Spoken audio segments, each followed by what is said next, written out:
to the Ghosts of Harrenhal. My name's Simon. And I'm Mackelly. Thank you for joining us for episode 163 of our chapter-by-chapter book review of A Song of Ice and Fire by George Martin. Today we'll be discussing chapter 19 of A Storm of Swords. That's Tyrion 3. And as we always try to do, we're going to chat about the chapter and try not to spoil any future plot points for you. And hopefully we're going to provide you some entertainment along the way.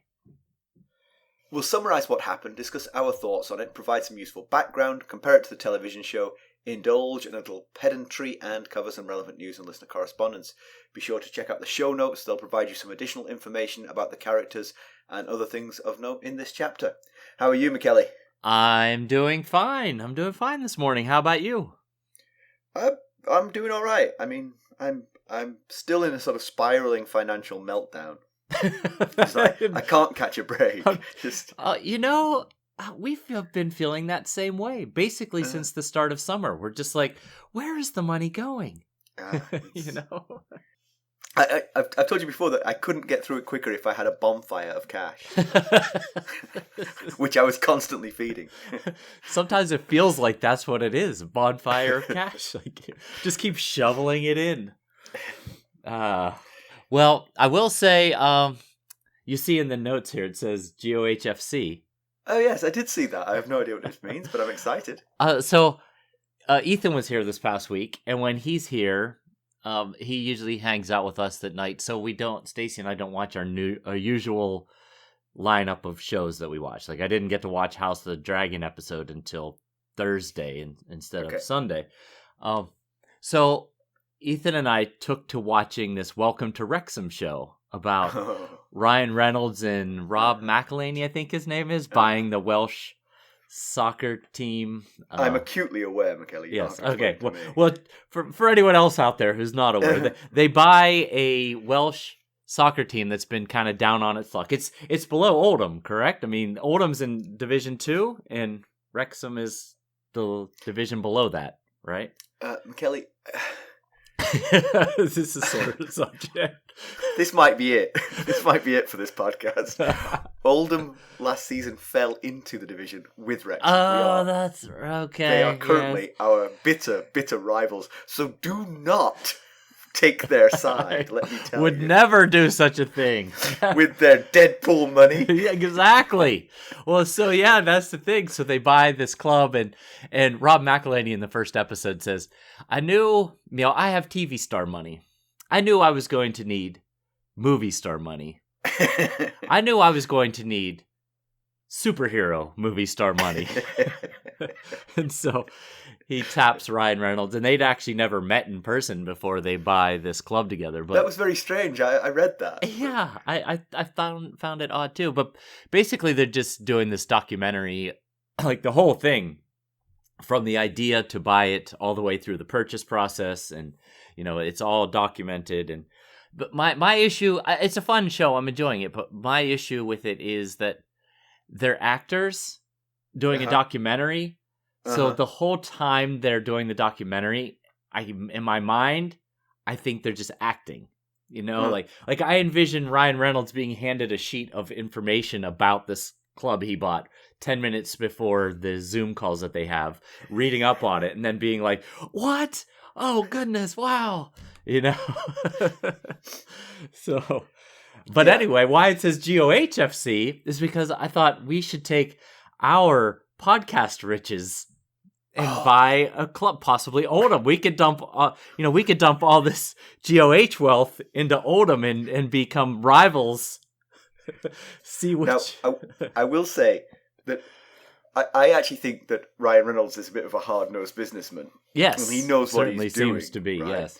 If you were to take a club like Wrexham and build them back up, I mean, for example, if you move into the Premier League, which from where Wrexham are takes a minimum of 4 seasons, they would have to move up to the second division, the first division, the Championship, and then the Premier League.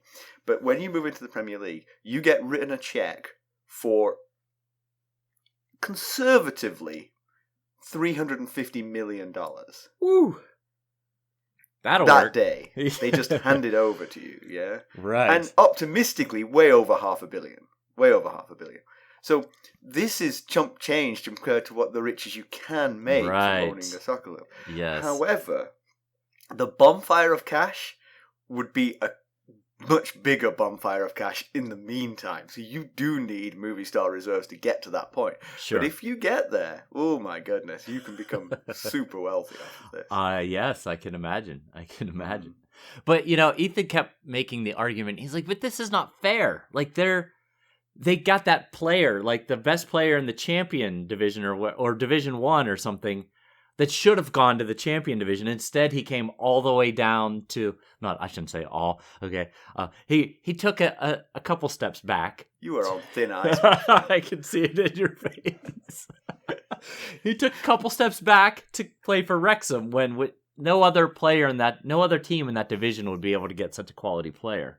Right. And they, I mean, it's also that division. That division is kind of like a microcosm of the division below the Premier League, because it's the division that everybody wants to get out of. Right.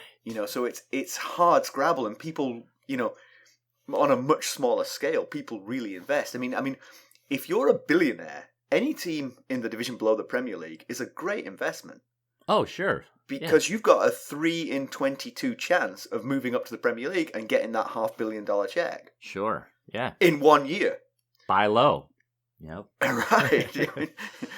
You can sell them after that. Take the check with you.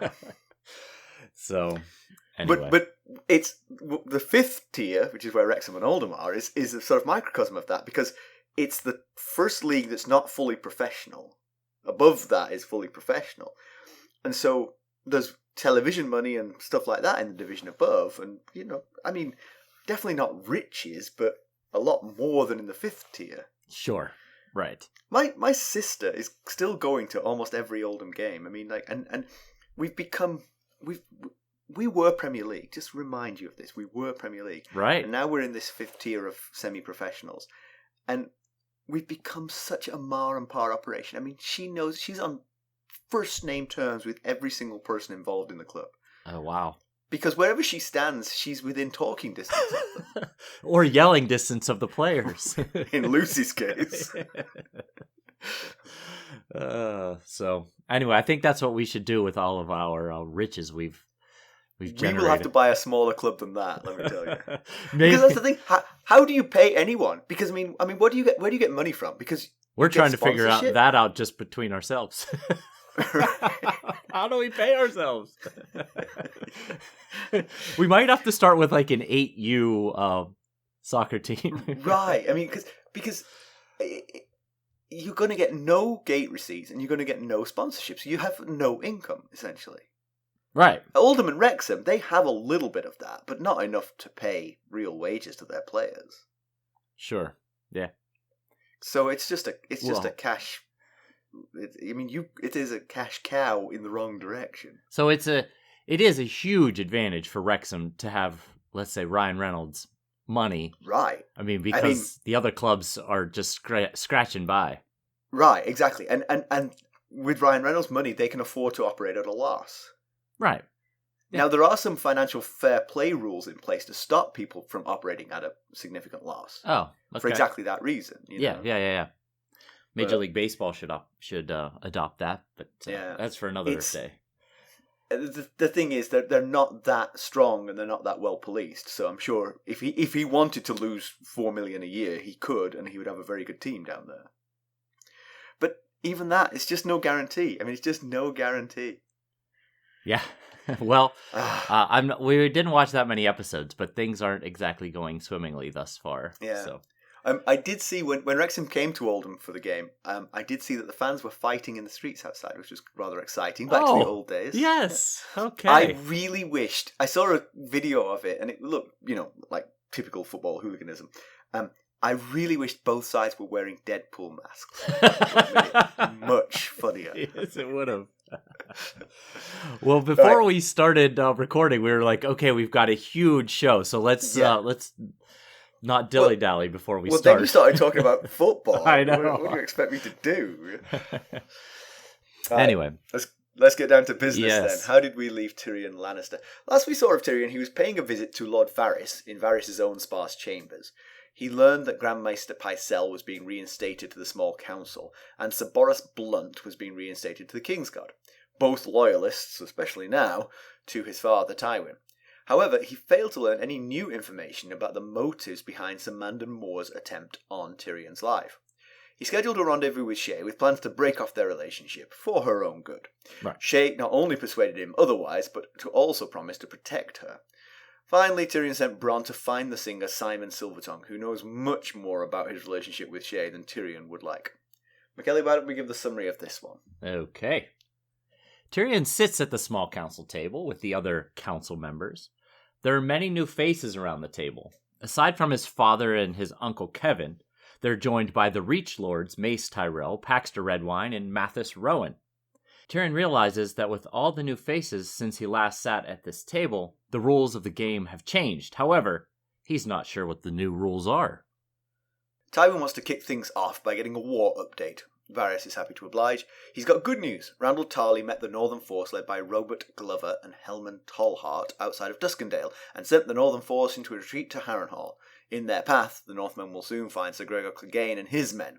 Helman Tallhart is reported dead along with 1,000 Northmen.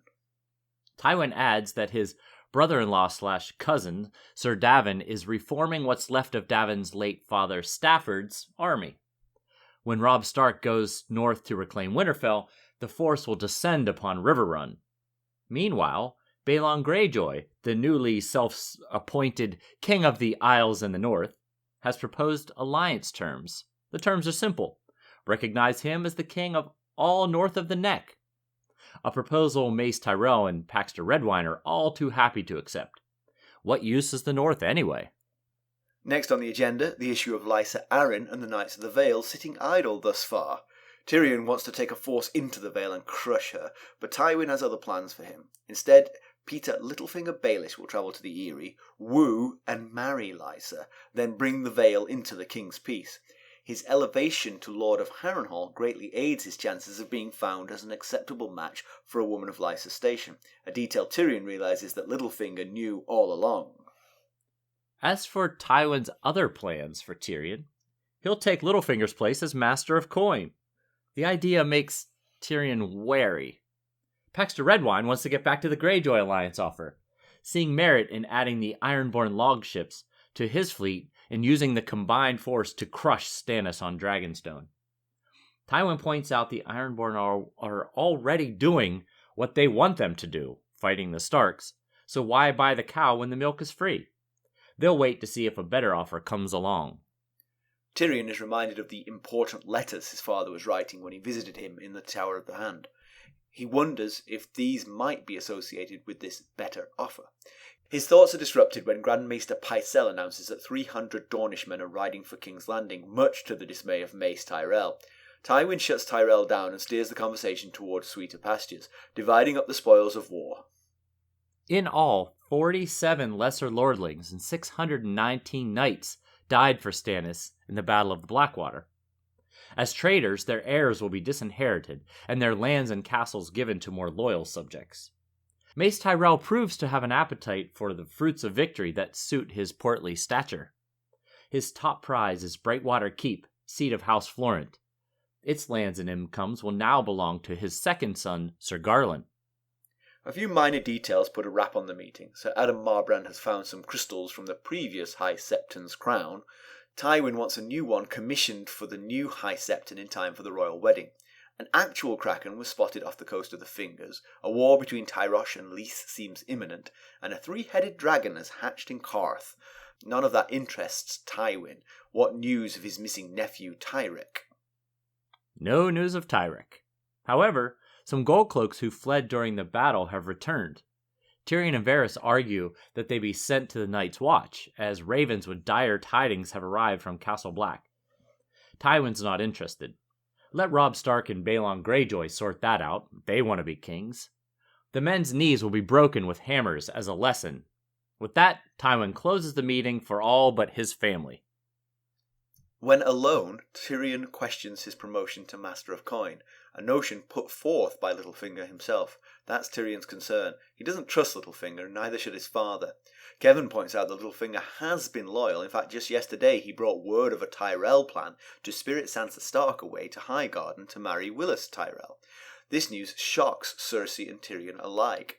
Sansa is Cersei's hostage. She goes nowhere without her leave, but it's a leave that she must grant if asked, or chance offending the Tyrells. So they must forestall Mace from making the request. But how? By a marriage. Cersei's marriage. What the? Over her dead body? She's young, fertile, and a marriage will put an end to the incest claims from the Stannis camp. Despite Cersei's best protests, Tywin will win this battle, Tyrion is sure. The suitors? The list ranges from Balon or Theon Greyjoy to Oberyn Martell to one of the Redwyne twins, but it's Willas Tyrell that Tywin prefers. Cersei's heard enough. She storms out with her father's leave, of course. His father's eyes now turn to Tyrion. Astute as always, Tyrion guesses what Tywin has planned. You plan to marry me to Sansa Stark. Yes, and quickly. Sansa is married before Mace can request her hand for Willas. He cannot be offended.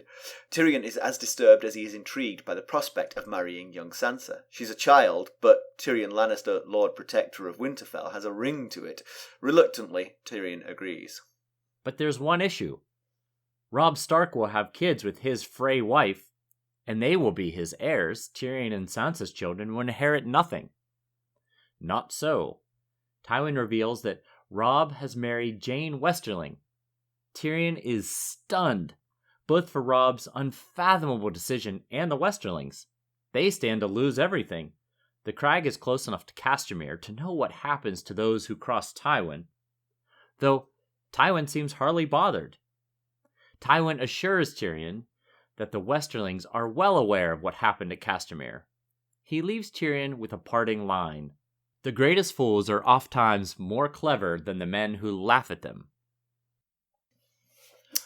Whew, that is a chapter right there. Yeah. It's always the way, but I just love what goes on in King's Landing. It's just Yes. Things tick along, and it's the fulcrum of everything. So you actually check in on all the other storylines, basically. Right. I mean, even Dany's storyline gets a mention here. Yeah, it's basically the heartbeat of the show. Of the story, Yeah. And this one, my audiobook had it at 51 minutes. Wow. And just about every sentence of it was packed with information that either we were finding out or that we knew and that other characters were finding out and reacting to it. Yeah. So it was really tough it's to do interesting a when we show get to on. the TV show, actually, you'll see that in the TV show, we get a lot less than this, but we actually get more as well. There are things that are discussed at this council meeting that haven't reached the book characters' ears. For example, they know that Jaime has escaped. Oh. Yeah. Okay. Yeah, it's interesting what the differences are. Yeah. Well, we could seriously have done a 3-episode series on this chapter alone. So we're going to cram it in. That's right. So the wholesale seat changes around the small council table paint a fascinating picture of the new world order that's imposed since Tywin's come to town. So Tywin's sitting in the king's seat, and then Cersei and Kevan are at his sides, and Tyrion's at the far end. Yeah, I think that the fact that he goes through where people are sitting, Martin does, is intentional to capture this new reality with Kevan and Cersei, Tywin's right and left hand people, there on one side of the table, on each side of him, flanking him, and then Tyrion, the outcast, is at the complete opposite end of the table by himself. And then we've got all these Reach Lords kind of just, they're a group, they're kind of aligned to each other. And then we've got Littlefinger and Varys, they're kind of wild cards. They're each kind of doing their own thing. And you just get this sense that Tyrion is on an island way down there at the end of the table. Oh, and you've got Grand Maester Pycelle, who's as far away as possible from Tyrion, up next to Cersei. Which would be sitting on Tywin's lap, I would assume. Yeah, it's pretty much. He's next to Cersei, his benefactor and protector. So I thought it was pretty neat how he set the stage, set the chess pieces around the board there. Yeah, I also thought it was interesting that he mentions that he thinks that Kevan. He says Kevan is Tywin's van in council meetings. He never has a thought that Tywin hasn't had first, which I think is interesting because I'm not sure exactly how Kevan was portrayed in the TV show, but I always thought of him as being just slightly buffoonish and sort of like Tywin didn't really trust him. But here it feels like he is a trusted mouthpiece, at least, if not, doesn't have his own ideas, but he is the mouthpiece, which means that Tywin must be confiding quite deeply in him in order to be a mouthpiece. Yes, it feels like if Tywin is the CEO of Lannister Enterprises, that Kevan is his COO, maybe, his chief operating officer. Yeah. Because, on one hand, it's a little bit of a dig at Kevan that he's never had a thought that Tywin hadn't had first. Like right. He's not intelligent enough to come up with his own ideas. Right. But it feels like Tywin seems to fully trust him, at least. Right, exactly. Tywin's telling him things he's not telling to Cersei and Tyrion. Right. Yeah. Yeah, it's definitely a much fuller table than the skeleton crew when Tyrion was Hand of the King. Yeah, but isn't this some of this just because of the aftermath of the battle? I mean, yes. I don't think that the Redwynes and the Rowans will be at that table going forward. Although, have they been invited to the small council, or is it just because they're in town? Oh, I think they've been invited. But to be members of the small council? That's a good question, because there were no titles designated. That's what I thought. Like, you'd figure that maybe Paxter Redwyne would be Master of Ships now. Oh, yes, but there was no mention of any of these titles, so it could be just because they're in town and because they're important lords that the Lannisters are still in the process of building an alliance with. Yeah, so Tyrion's concerned that the rules have changed and he doesn't know the new rules, but honestly, it doesn't seem that complicated to me. I mean, Mace Tyrell is a sort of like a fulcrum of power on this table, and Cersei is going to be herself, but at the same time, Tywin's lapdog. Right. And Grand Maester Pycelle is just going to be a further version of that. Yeah. And Kevin's going to be the mouthpiece. There just doesn't seem that much to learn. I mean, it's, he's got to tread carefully because he doesn't know who he can trust and who he can't. Like, for instance, he has kind of trusted Varys in the past, but now can he trust Varys anymore? Where's Varys' allegiance? Right. And he never trusted Littlefinger, so that's probably smart not to change that. Yeah, you're right. I mean, before the Battle of Blackwater, it was basically just Cersei and him duking it out. Right. And, with all these new faces and with Tywin present, clearly Tyrion's power has greatly diminished. And he's also, in the larger scheme of politics around King's Landing, basically all of his allies are gone. Jacelyn Bywater's dead. His clansmen are no longer in the city. And now, unfortunately for Tyrion, his arch nemesis, his sister Cersei, is more closely aligned with the new leader than he is. So it's going to be problematic. But yeah, like you said, I mean, the rules, they haven't changed that much. He knows who everybody at the table is, you know. So Varys explains that the Stark force that was headed to Duskendale has been defeated by Randyll Tarly, and their retreat takes them back towards Harrenhal, but Gregor Clegane is waiting for them on the road, so they're in big trouble. Helman Tolhart is dead with 1,000 others, and Robert Glover leads the retreat into the trap. So Tywin told Tyrion of this plan when Tyrion visited in the Tower of the Hand, sending Randyll Tarly up the Rosby Road to meet them at Duskendale. Tyrion thought it was pointless for the Starks to attack Duskendale, not worth the effort, and thought that this might be Robb's first blunder. But again, we're not sure if this command came from Robb or from Roose Bolton. Right, because we were there in Arya's POV in Roose Bolton's chambers when he gave the command, and he said it was the King's command. But we did not see any evidence that it was the King's command. And his reasoning to send this fairly large force to Duskendale was because it was rich farmland that had hardly been touched by war. So it doesn't make a lot of sense. The whole thing never made a lot of sense. Yeah. So. Yeah, I mean, I got nothing really. I mean, Roose is a bit of an agent of chaos, so maybe what he said was true. I see some place that has not been affected by the war. Let me bring war to it. Right, especially as winter is coming. Let's Right. burn Let's more. destroy some more crops. Yes, exactly.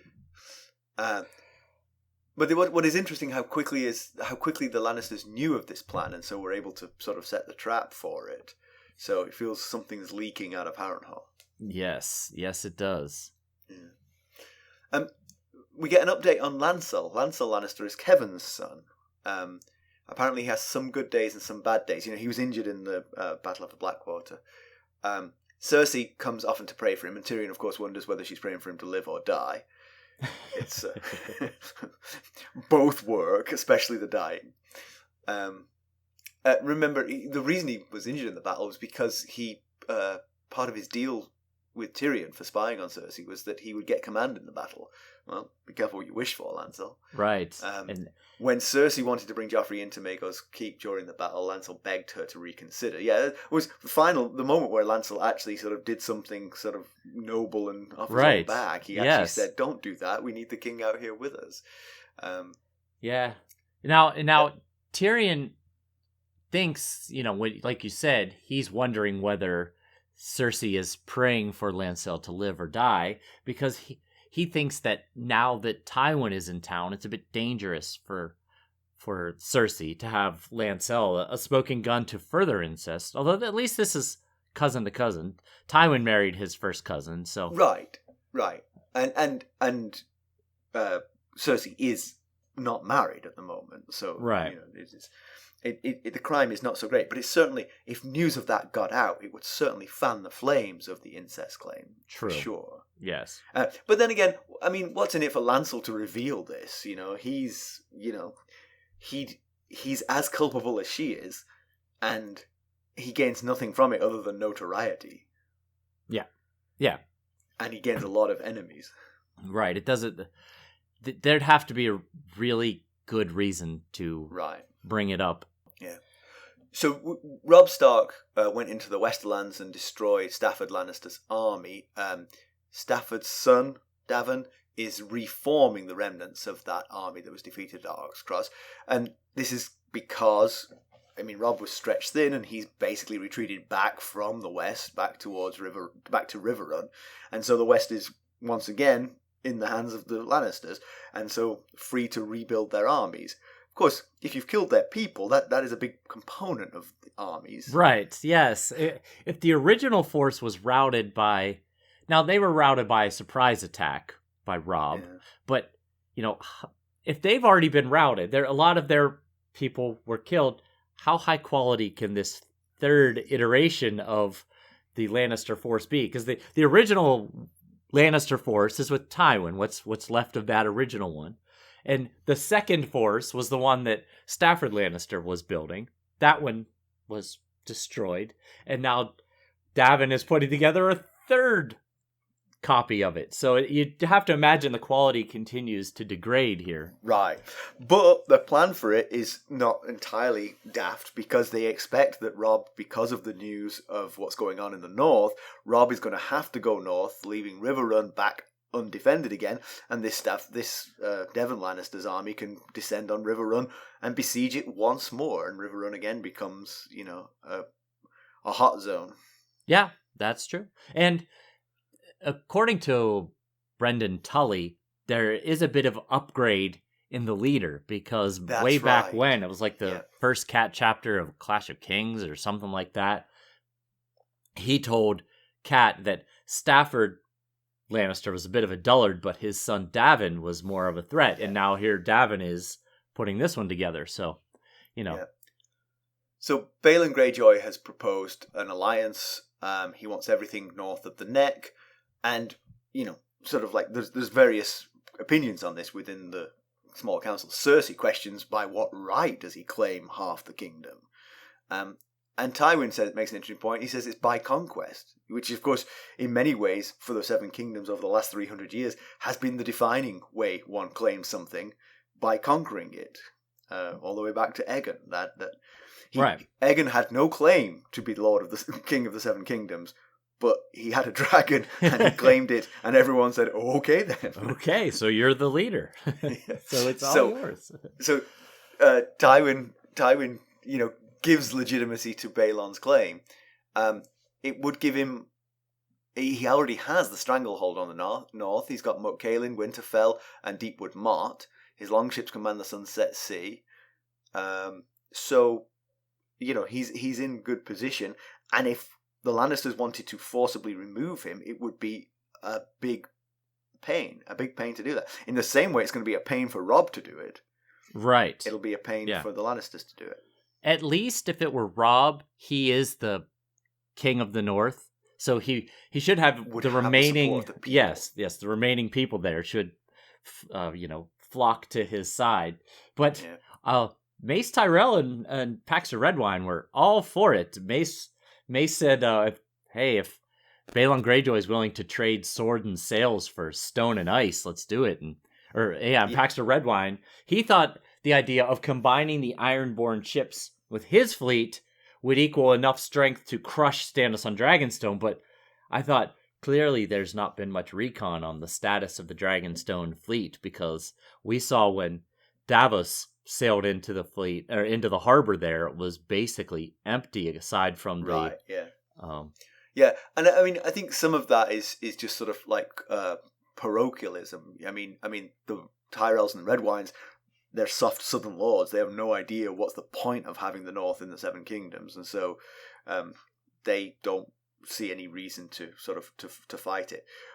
So Tywin's attitude is interesting, because he's sort of like ambivalent about this. He's not rejecting it, but he's like, well, let's just see. He's already doing what we want him to do. We don't have to, give him anything to keep him doing what he's doing, because what he's, everything he's doing is working in our favor without us forming an alliance with him.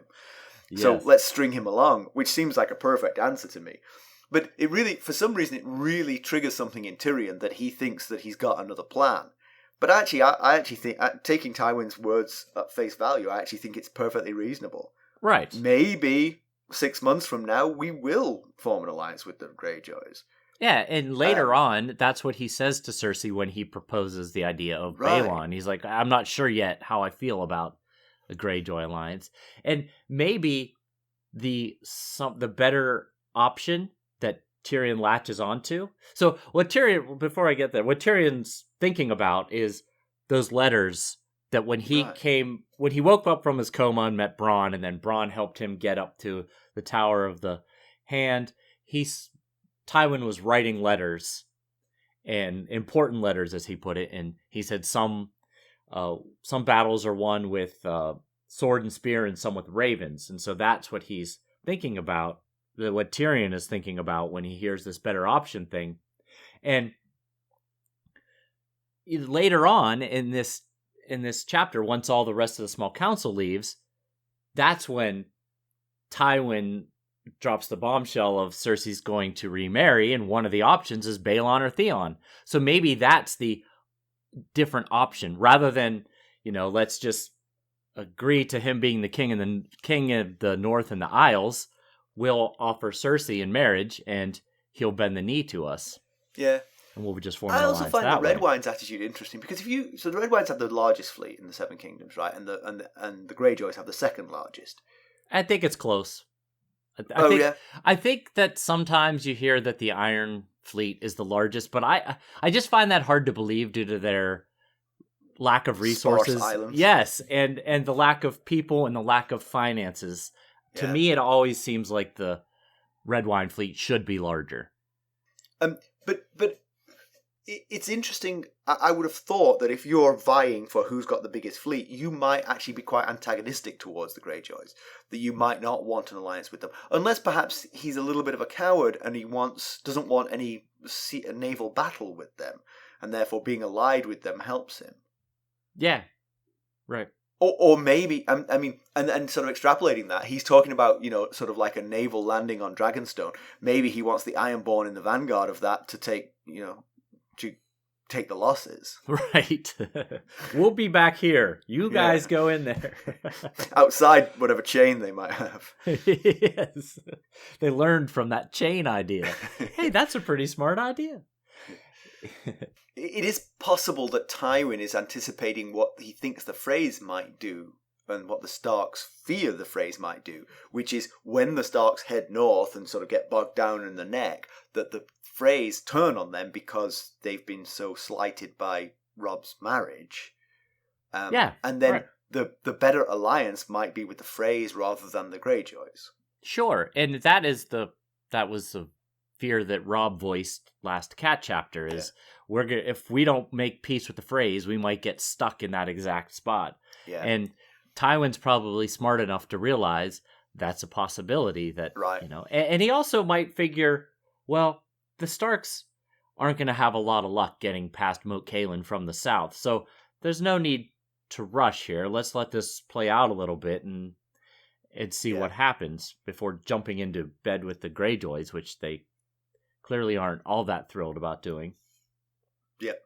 The one thing I will say is that I think Tywin, perhaps later in the chapter, makes the comment that Baelon is not really a ruler. He likes to pillage and raid. He thinks more of plunder than conquest. Plunder over conquest, exactly. And so this might not stick for the long term, and therefore any kind of alliance here is probably a little premature. So I honestly think obviously Tywin's constantly scheming. Those letters could well have been around this issue, but I really do think he's just playing a waiting game here to see how things pan out. Right. He could have been writing wedding invitations. Right, exactly, yeah.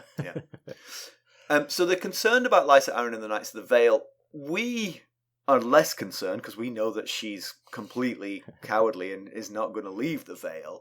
Yes. But at the same time, they are a significant force, and they need to declare themselves for one side or the other, right? Or they're going to be a constant, a worry for whoever's in charge.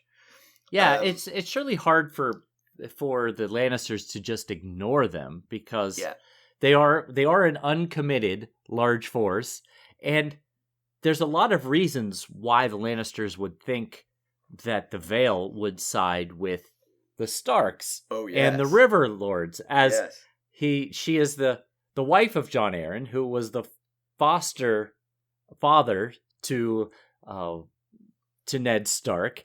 She's the daughter, and Robert Baratheon. She is the daughter of Hoster Tully, the sister of Cat, the sister of Edmure. So you certainly would not feel comfortable just thinking, they're going to stay, they're going to stay idle. Although it's surprisingly, it was Mace Tyrell who actually had the right of it when he said, "Let her be. She's not like to trouble us," which is actually the case. But they can't just assume that, Yeah, and what's interesting actually there is that Tyrion is the one who's got the most knowledge of this because he spent time there. He spent time with her. He knows what she's like. It's Tyrion who should have been saying what Mace Tyrell said, but in fact Tyrion is bearing a grudge on this one, and he actually wants command of the forces to go and raid the Vale, which seems like a terrible idea. Not just Tyrion being in command of it, but sending a force at all. I mean, I think one of the lords says. Many an army has it was Mace killed itself trying to get out the mountains on the Bloody Gate. Yeah, so what Mace says is let's leave the fighting to the fighters, basically, which Tyrion takes offense to. And then he says, you have a greater army, greater leaders than you have had trouble getting through the Mountains of Moon and then smashed themselves to bits on the Bloody Gate. But what Mace isn't aware of is that Tyrion likely wouldn't face trouble in the Mountains of the Moon. Those are his people. The mountain clansmen. The Lannisters not exactly paying their debts to those people. Well, that's a good point. Yes, because Chella tried to come back and they shoot her away.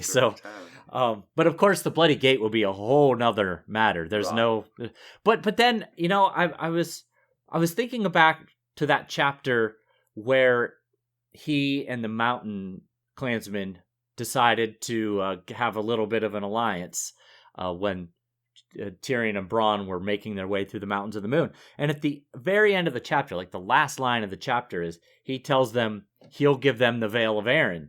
So maybe this was always his plan, to return with a Lannister force and then use the mountain clan's knowledge of the region to find some way to circumvent the Bloody Gate, and then crush Lysa in the Vale.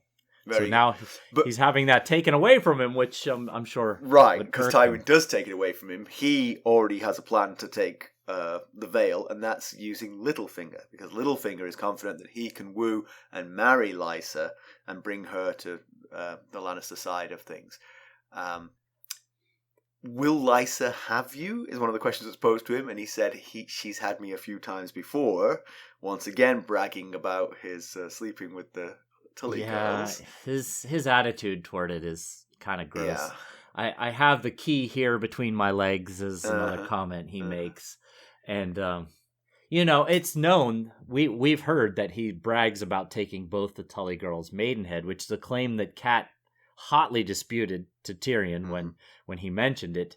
But then, based on Cat's thoughts when she was sitting with her father, and he kept saying, the Tansy stuff and the forgiveness and all that kind of thing, she came to this idea that Lysa was possibly pregnant with another man's child when she married Jon Arryn. So it could be true of Lysa. There's evidence to support the possibility that he might have had such relations with Lysa Tully, but Cat outwardly and hotly disputes it. But he also, Tywin says that if Littlefinger can bring Lysa and the Vale back into the King's Peace, that Tywin will restore Little Lord Robert as Warden of the East, and that's a throwback to way, way back when when Ned and Robert were actually, I think they were in the Barrowlands, and they were still in the north, heading south to King's Landing. And Robert mentioned that he made Jaime Warden of the East because little Robert Arryn was too young and sickly. And of course, Ned very much protested against this idea of making the Lannisters that much more powerful. So, they're offering this as we'll give it back to you if you come into the King's Peace. Yep. We also now see why Littlefinger wanted the empty honour, as Tyrion put it, of the Lord of Harrenhal, because as Master of Coin, he's got absolutely no way of marrying Lysa Arryn, but as Lord of Harrenhal, well, now Lysa Arryn might marry that, because that's a significant holding, largest castle in the Seven Kingdoms, etc., etc. Still going to be a hard sell, because obviously I think Lysa might do it out of love, because I think Littlefinger is not completely lying about the fact that they've had relations in the past. I think that's true. But the Lords of the Vale, they share her loyalties towards the Tullys, towards the Starks, and knowing that Littlefinger wants the marriage in order to bring her over to the Lannister side might be a tough one to swallow for the Lords of the Vale. So I think it's not going to be an easy thing for Littlefinger to arrange. Yeah, because he's pretty crafty. So if anyone can do it, he might.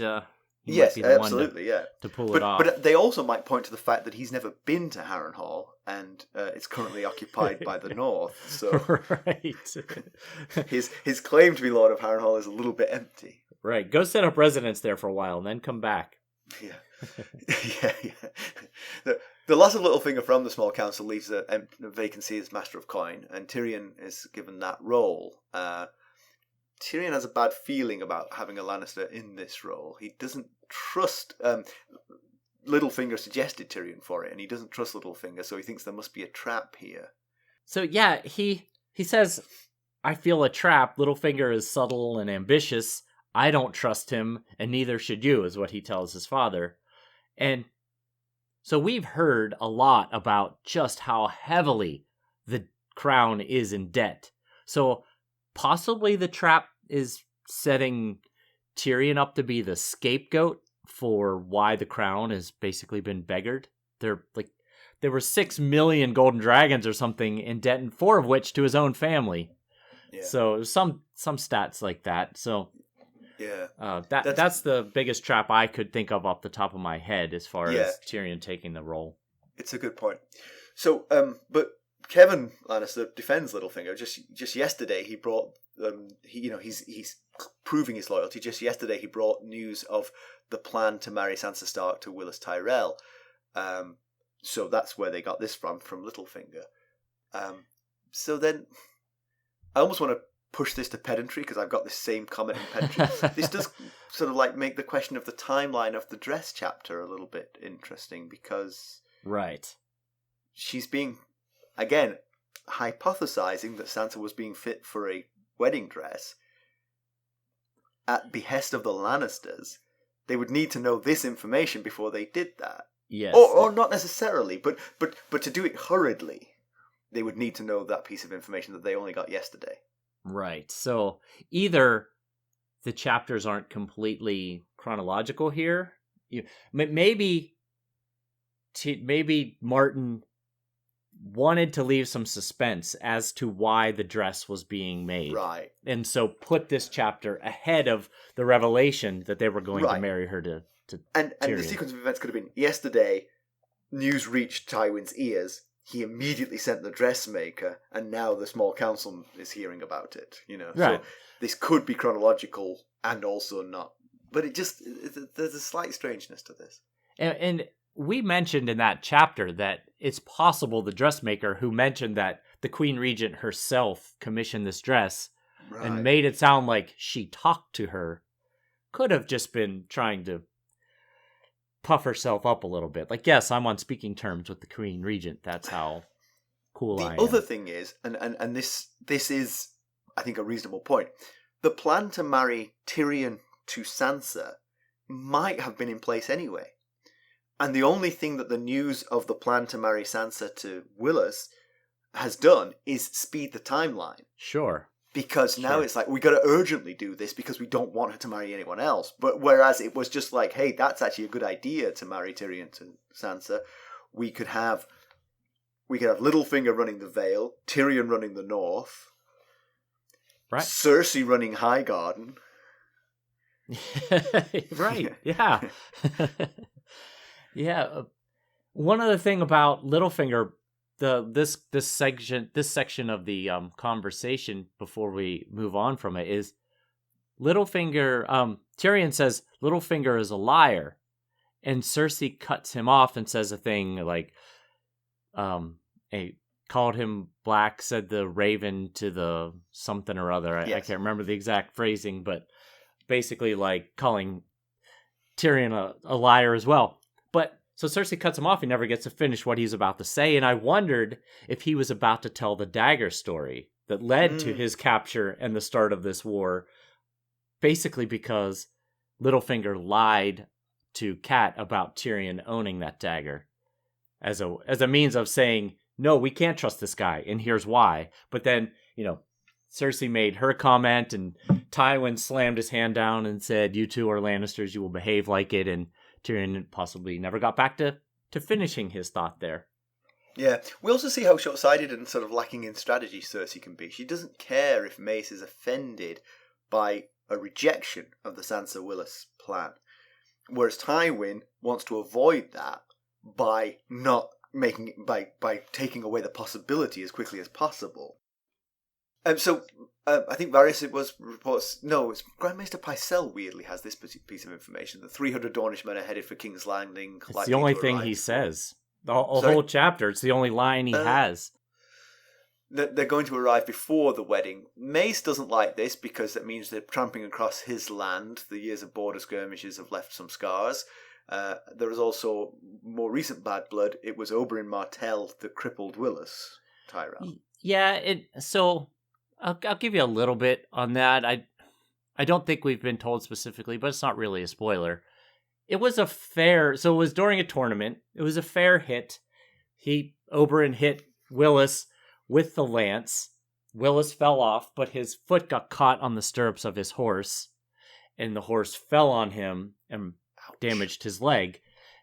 Willas doesn't particularly hold any bad blood toward Oberyn, but apparently his father does. So, Tywin slams down on this, doesn't want any infighting between his allies. Prince Doran comes at my son's invitation. He's claiming his seat on the small council, and he wants justice for the murderers of his daughter and grandchildren, which Tyrion at least has the decency to remember, is Tywin, or at least Tywin's command. Well, actually, that's not what he thinks. He thinks it's Tywin that offered the bodies as sort of like supplication to the new king, but wrapped in Lannister cloaks. But yes. but he isn't accusing his father of murder. But we know it was Gregor Clegane, and he's Lannister dog.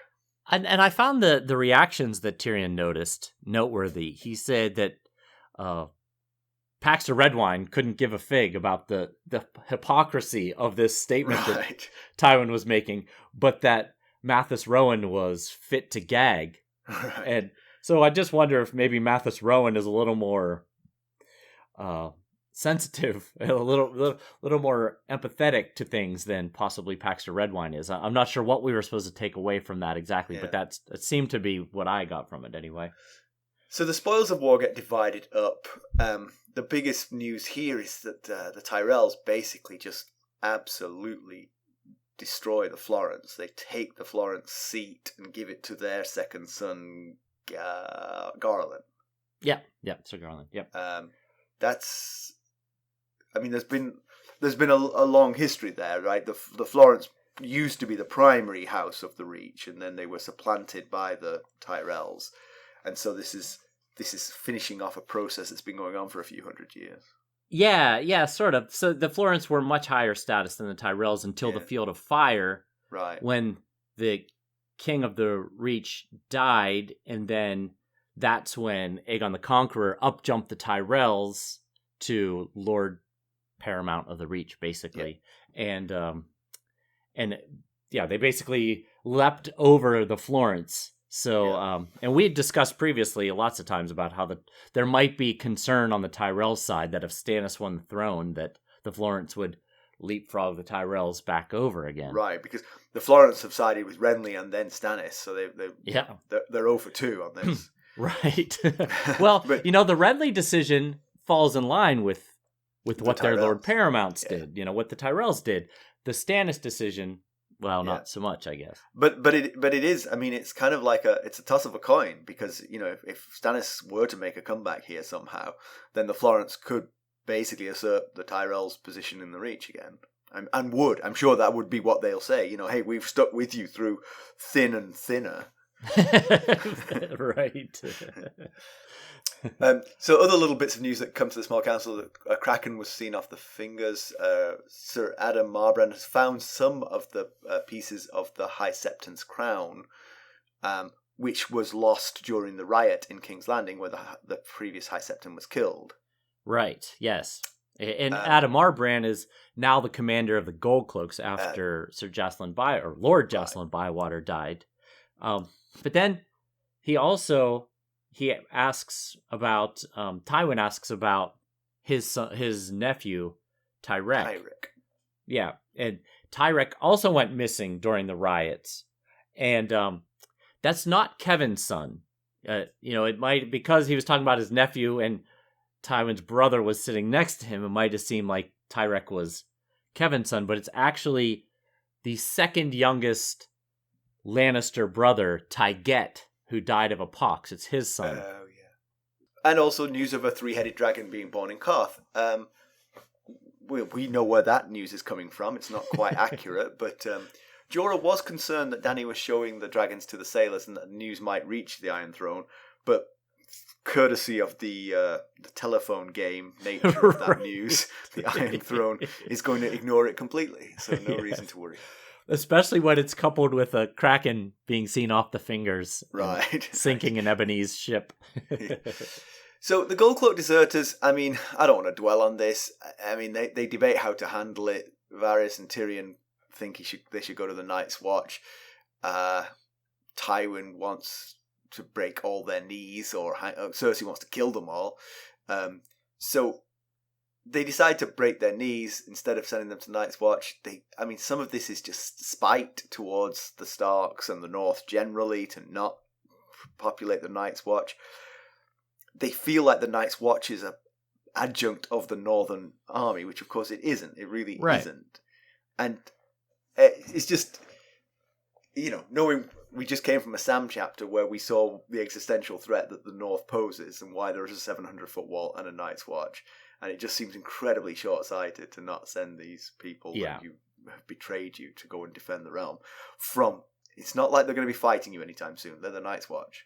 Right. And I think this is a cause of what happens when you don't have any northern representation on your small council. You know, these are all Reach Lords and Wester Lords, and you know none of them care one iota about what goes on at the wall. They're willing to give it away, even though it's half the kingdom. Yes, right. And you know, just the short-sightedness. I mean, break a few of the Tyrion's argument is break a few of their kneecaps and send the rest to the Night's Watch. Make an example of a few. He suggests the ones that killed Sir Jacelyn Bywater, and send the rest to the Watch because they're needed. Because the only person, or at least that we're aware of this group that has been to Castle Black and walked the top of the wall is Tyrion, and he remembers Jeor Mormont's plea. We need people. Things are getting scary and dangerous up here. But for Tyrion, it's been a constant source of embarrassment ever since. You know, he's tried to help, and at every turn he's been laughed at, you know. Right. So the meeting ends, and I noticed that Varys was the first to leave, and I wondered, again, if that was to go spy on what the second half of this meeting was going to entail. I don't know how much spying he does himself and how much spying are his little birds, but just like the time when Cersei and Tyrion met for the first time in the small council chamber way back in the beginning of A Clash of Kings, I believe Varys was the first to leave then as well. And so I wonder if he quickly hustles out, gets to some spying location, and listens in on what's said while he's not in there. So that's just something I noticed. The first thing he would have heard is the bomb drop that Cersei's going to remarry.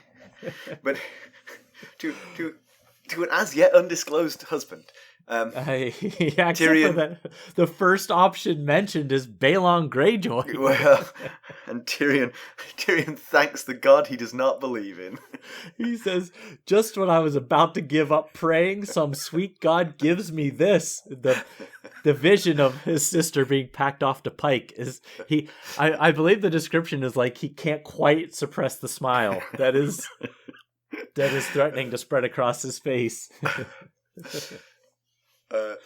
But others are considered as well, because again, Tywin's still, and I believe genuinely, not sure if he wants this alliance with Balon Greyjoy. And Balon is married, but his wife is old and believed on the way out, or at least would be if attractive Cersei was dangled in front of him. And he compares Balon Greyjoy and his wife to the other, great lords and their much younger wives. Right. Why he's a better option to consider because his wife is much older than the other wives are. Yeah. Others that are considered are Oberyn Martell and Quentyn Martell. The Tyrells would not like that. But no, again, not Oberyn especially. Yeah. Yes. The thing is, you as the royal family of the Seven Kingdoms, you have to make alliances with the Seven Kingdoms. I mean, there are 7 of them. You can't all be in one basket with the Tyrells. Which does seem to be, they're already marrying Joff to Marjorie, so they're double dipping here. Yeah. With marrying Cersei to then, Marjorie's older brother. So the Redwyne twins also get a mention, and Theon Greyjoy is the other mention. Just to give you some age ideas of what we're dealing with here. Oberyn Martell is in his early 40s. Quentyn's about 17. The Redwyne twins are late teens, early 20s, and we know Theon is somewhere around 21-ish, I believe we worked it out. So Cersei is early 30s. I think she's like maybe 33, 34, something like that. But the choice seems to be Willas Tyrell, who's in the 23 to 26 range. it does make some sense to double down that the Tyrells and the Lannisters would have 2 marriages. They're the 2 richest houses, but again, there is that spreading it around thing that's being missed out on. Maybe the concern is that with a Joffrey and Marjorie marriage, that gives the Tyrells power in King's Landing, and so it would be a counter move to get Cersei to become the Lady of Highgarden, where she can exert some Lannister influence on House Tyrell from within. So it's sort of like a counterbalance to that. But Tyrion is worried that Willas will contract a fatal sword through the gut when Jaime finds out that he's married. That is, he thought, that Jaime was much younger last time that Cersei was married off, and he wonders whether Jaime will be as understanding and patient this time around. But there's Tywin describes Willas Tyrell as mild and courtly and fond of reading books and looking at stars and breeding animals, and I thought, that does sound like the perfect match for Sansa. Maybe he really would play with puppies and sail down the Mander on a pleasure barge with her, But it's very unlike George Martin to give anyone their perfect match. So I think Ned and Cat were about as close as we've seen, and obviously he quickly tore that apart as soon as the story opened. But then speaking of not perfect matches, the Sansa Tyrion proposal, Tyrion thinks Sansa Stark, who loves silks, songs, chivalry, and tall, gallant, handsome knights, he thinks, oh goodness, she's gonna get me. And he's already got a terrible self-esteem about him, feelings about himself, so it's not surprising that he thinks, what a terrible, cruel thing to do to Sansa Stark, give her to me. And his father thinks, why, are you going to be cruel to her? But really, no, he just thinks he's not worthy of her. Yeah.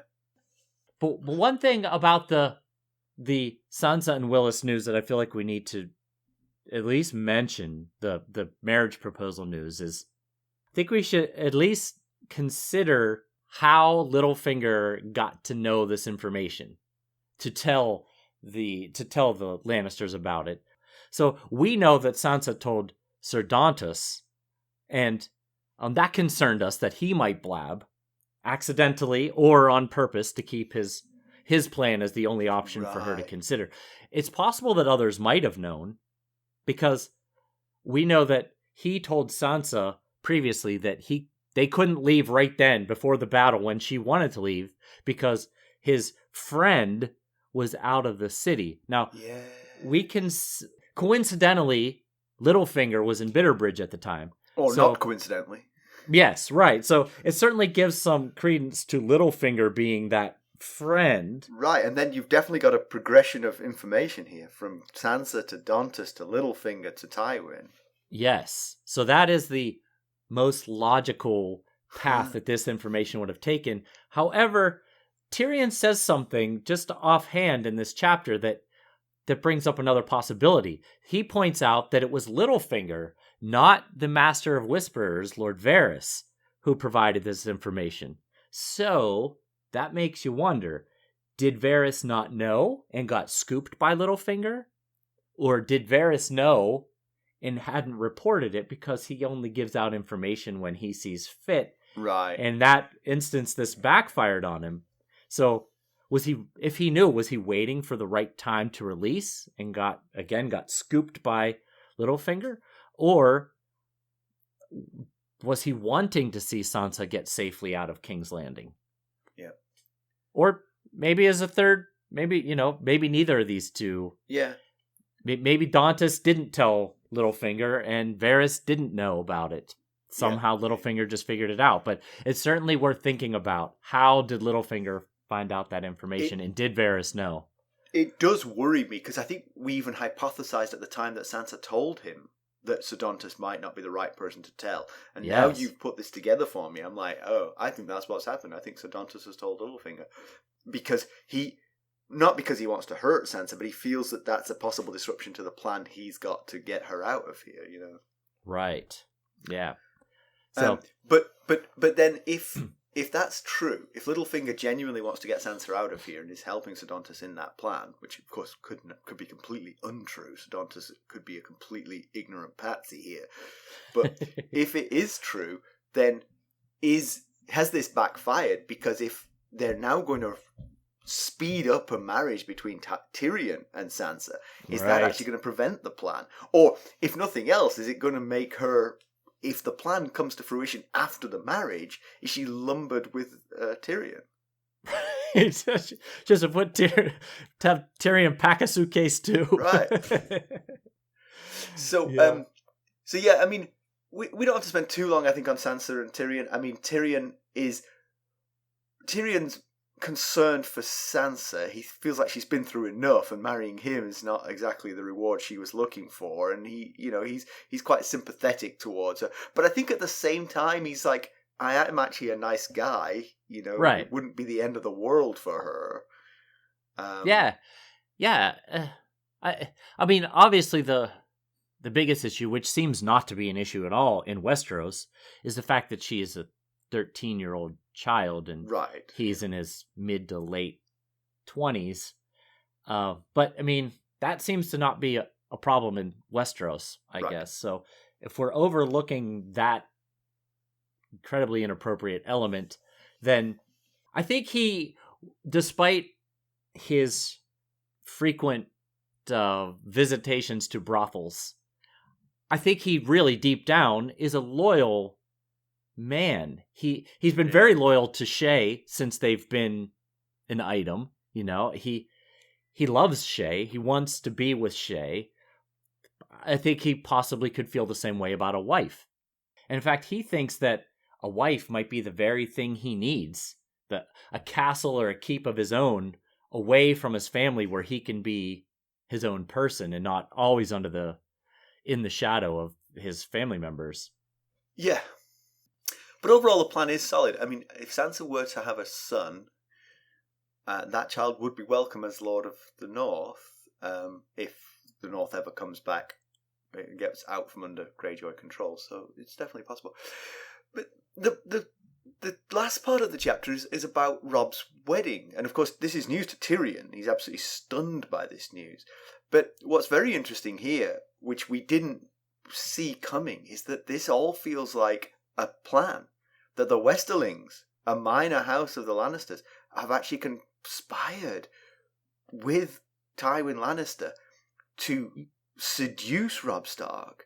Yeah. Knowing that Robb Stark is Ned Stark's son, he then marries her, betraying his alliances with the Freys and possibly fatally undermining his cause entirely.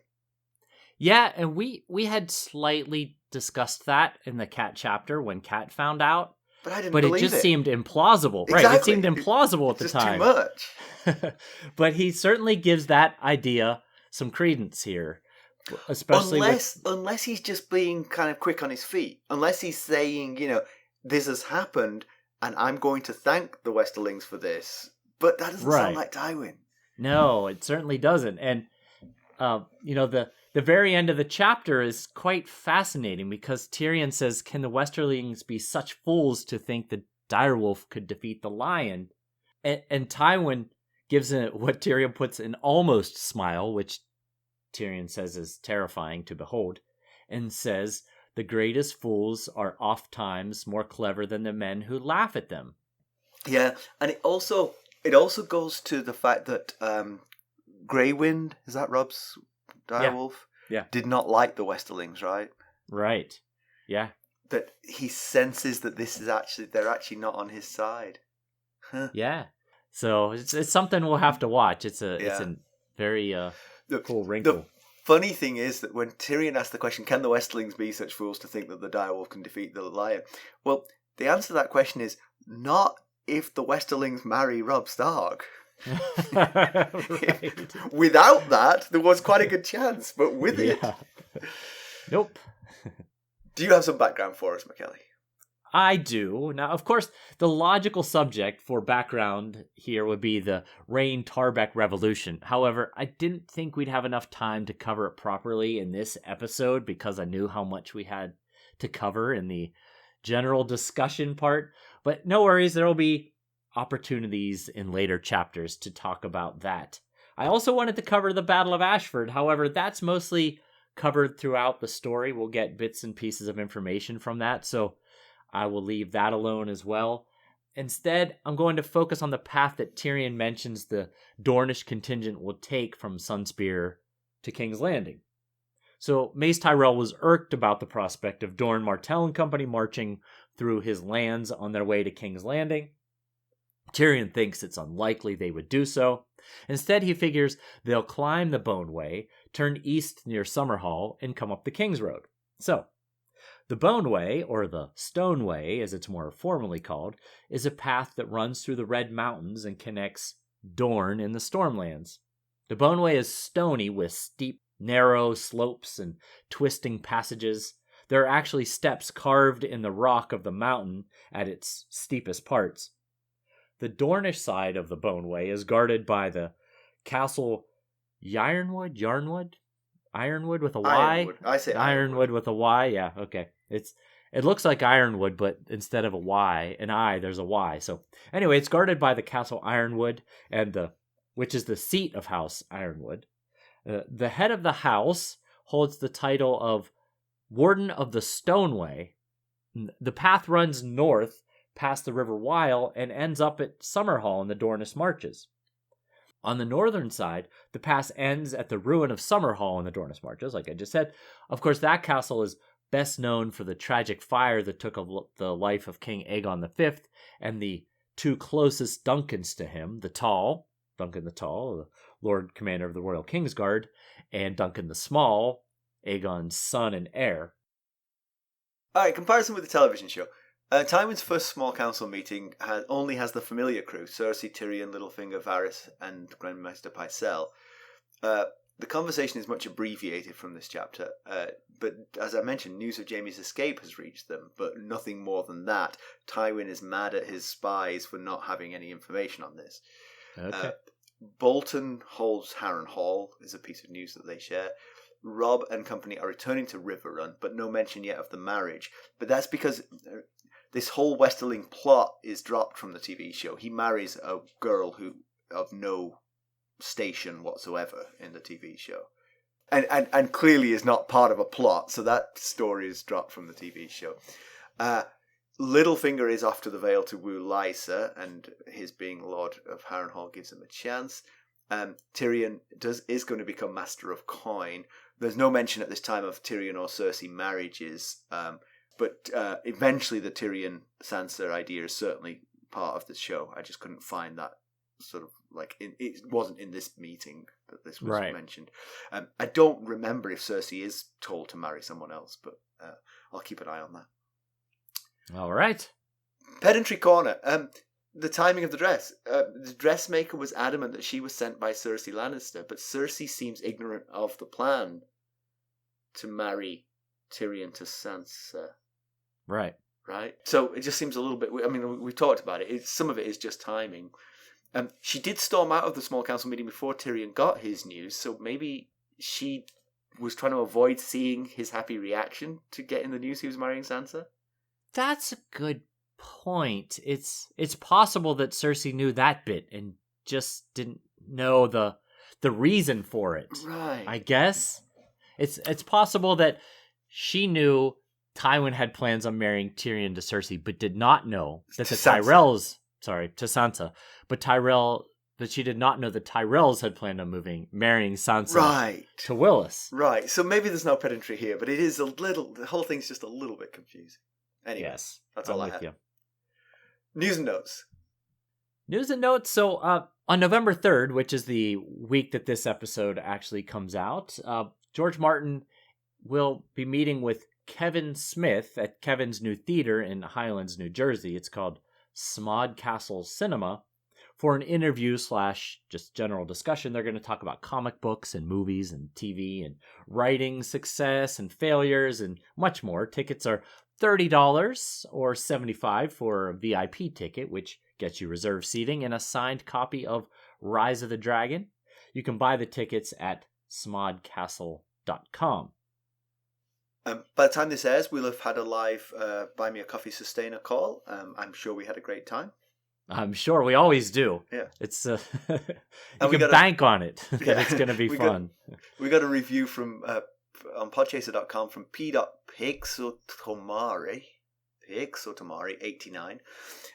This is actually the only A Song of Ice and Fire podcast I was able to listen to for more than 2 episodes. So we're not good, but we're better than the rest.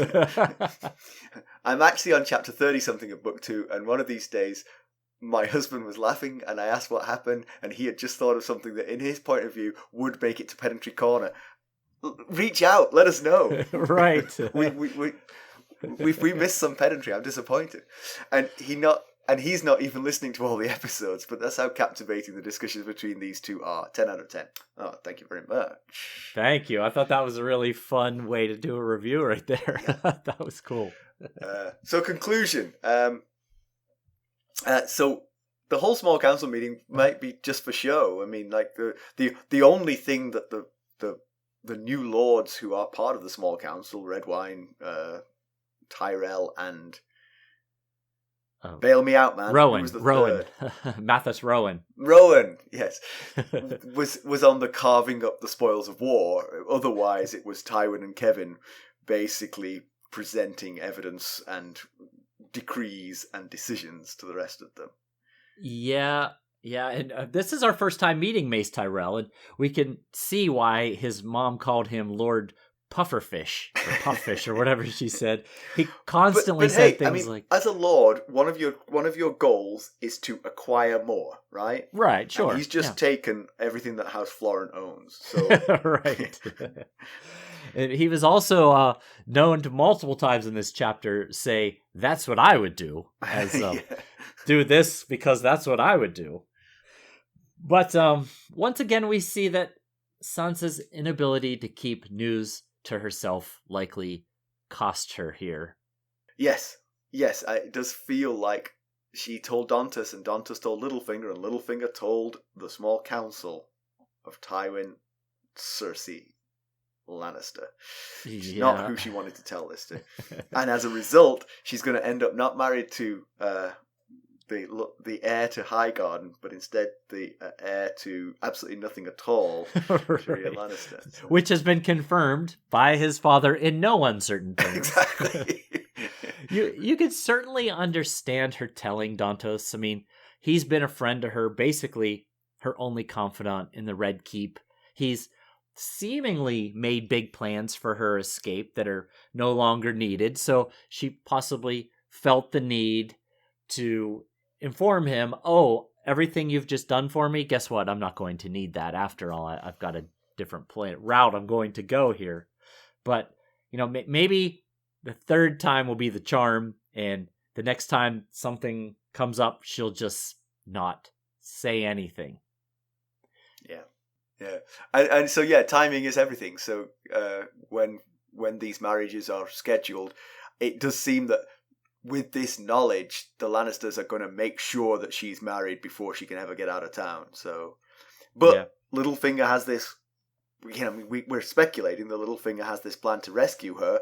And so maybe there is a third horse in this race. There's two marriages, but there's also this escape plan, and so which one of these comes first, we shall see. At the very least, we know Dantas has a plan, but his plan is the wedding day, so maybe... Oh, that's right, it's for the wedding day, and yes.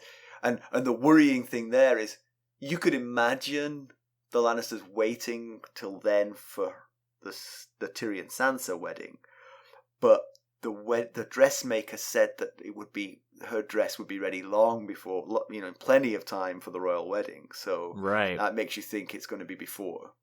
Yeah, and Tywin said that Mace is not going to mention the Sansa Willas betrothal idea before the royal wedding. We'll wait till after. So as long as they marry Sansa to Tyrion before the royal wedding. And presumably the Tyrells aren't planning to leave town until after the royal wedding, and so Sansa's stuck there through that time. Yeah. Right. Jaime, of course, is on his way back, and if he gets back, he might want to stop this Cersei Willas wedding. I'm sure he would. We have not seen Jaime interact with his father. We don't know if Jaime has any kind of special connection with his father, being, his firstborn son that he had hope to groom as heir, or if there's contention there because he joined the Royal Kingsguard instead of being his heir. We don't know. We don't know what kind of relationship they have. Whether Jaime might have the power to convince his father to not marry Cersei off to at least Willas Tyrell, push it down the road a bit. Yeah, and of course, I don't think he might object to the fact that she gets married. It's just not being in King's Landing would be the issue for him. But perhaps he could have Joffrey release him from his vows and then join her in King's Landing, in Highgarden. Yeah, or send him to protect her. As Queen Regent. Yeah, yeah. But, I actually was thinking about part of their reasoning for marrying Cersei, Tywin and Kevan, is that a marriage reduces the incest claim that Stannis is making. Right. But I think the bigger reduction is keeping Jaime away from Cersei and Cersei getting pregnant. Right. I think that's the problem with anything Jaime wants. Tywin wants them apart. Right. Yes. The further apart they are, that hurts the claim more, especially if she gets pregnant. Yeah. So actually, Jaime being in chains in Riverrun worked for him. Yes, for Tywin's plans that worked perfectly. So next week we're off to Riverrun to see what Kat's up to. In the meantime, you could help us out by leaving us a review. You could buy merchandise at ghostsofharrenhal.threadless.com. You could buy us a cup of Arbor Gold at buymeacoffee.com/ghostsharrenhal, or you could become a sustainer there at the Lord Paramount or Knight of the Realm level. Join us for our live discussions, get your episodes a day early and ad-free, and lots of other perks too. That's right. And of course, you can always reach us at ghost.harrenhal@gmail.com and follow us on Twitter at @ghostharrenhal. We're on Facebook, Instagram, Discord, and YouTube. Thanks for listening. Thanks. Bye. Bye.